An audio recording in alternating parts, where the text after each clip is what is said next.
11 अक्टूबर 1969 की रात 9:45 बजे को पॉल स्टाइन, एक 29 वर्षीय टैक्सी ड्राइवर, पाइन और मेपल स्ट्रीट्स में एक आदमी को ले जाने के लिए कॉल प्राप्त करने के लिए तैयार थे, जो हाइट एशबरी नामक सैन फ्रांसिस्को के उपनगर में था।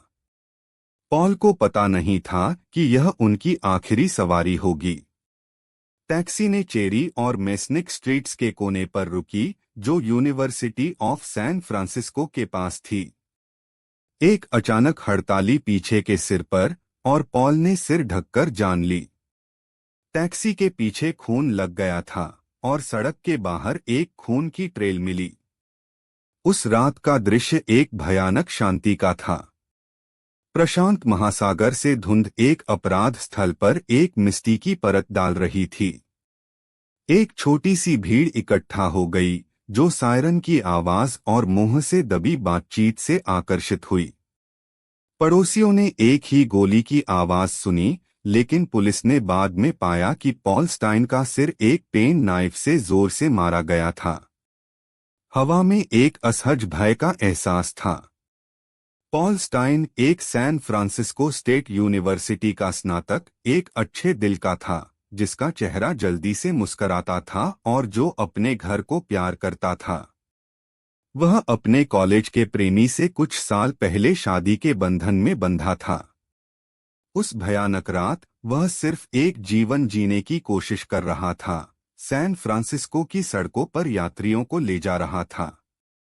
उसकी आखिरी सवारी शहर के इतिहास में सबसे प्रसिद्ध टैक्सी कैब सवारी बन गई। पॉल का भाग्य एक क्षण में तय हो गया। उसका जीवन एक लंबी श्रृंखला में एक अपराधी हत्याओं का एक सांख्यिकीय बन गया। गवाहों ने एक सफेद पुरुष को देखा, जो 25 से 35 वर्ष का था, मध्यम वजन वाला, जो अपराध स्थल से भाग गया था। कुछ ने दूसरे व्यक्ति को देखा जो दूर से चीख रहा था। कार के इंजन की आवाज, जिसके बाद टायरों की स्क्रैचिंग अपराध स्थल से भागने वाले अपराधी की आवाज के साथ गूंज रही थी। एक गवाह ने यह भी दावा किया कि वह अपराधी को पीछे की सीट पर देख रहा था, लेकिन यह विवरण बाद में विवादित हो गया। अपराधी की भागने के विवरण के बारे में वास्तविक विवरण कई वर्षों तक रहस्य बना रहा। अब पहले जाने के लिए सब्सक्राइब करें और बेल को दबाएं। हम दिन भर नए मामले पोस्ट करते हैं। नीचे कमेंट करें और हमारे सोशल मीडिया पर फॉलो करें ताकि आप हमारे नवीनतम क्राइम कंटेंट के लिए अपडेट रहें। आपका समर्थन हमें ऐसे सबसे आकर्षक, भयानक और विचारोत्तेजक कहानियों को लाने के लिए प्रेरित करता है, जो वास्तविक अपराध के विश्व से आती हैं। अब मुझे इस कहानी के शुरुआती बिंदु पर वापस ले जाने दें, जहां एक साधारण आदमी का एक अंधकार के प्रति प्रवृत्ति एक आतंक का एक श्रृंखला छोड़ने के लिए शुरू हुई। उत्तरी कैलिफोर्निया में 1960 के दशक के अंत में एक श्रृंखला के हत्यारे के रूप में जाने जाने वाले एक व्यक्ति ने अपनी मकबूलियत के साथ एक श्रृंखला की हत्याओं को शुरू किया। यह रहस्यमय व्यक्ति ने कम से कम 5 लोगों की हत्या की और अपने मकबूलियत के पत्र और कोड के साथ लोगों को एक फिरने की स्थिति में डाल दिया। लेकिन यह हत्यारा कौन था और क्या उन्हें ऐसे अपराध करने के लिए प्रेरित किया था? श्रृंखला हत्यारे के पृष्ठभूमि एक सोची समझी सावधानी और एक साधारण जीवन के बीच एक परिवर्तन का एक संगीत है। 1930 के दशक के अंत में जन्मे हमारे हत्यारे ने उत्तरी कैलिफोर्निया में एक मध्यम वर्गीय परिवार में पले बढ़े, जहां उन्होंने जादूटोना और हिंसा के प्रति एक रुचि विकसित की। उन्होंने एक विक्रेता और एक मैकेनिक के रूप में काम किया, जबकि एक अंधकार के जीवन के एक गुप्त जीवन को निभाते हुए। लेकिन यह क्या उन्हें एक साधारण आदमी से एक सोची समझी हत्यारे में? हमारे मुख्य पात्र इस दुर्भाग्यपूर्ण मामले में आर्थर ली एलन है, एक 45 वर्षीय व्यक्ति जो कैलिफोर्निया के वैले जो में रहता था।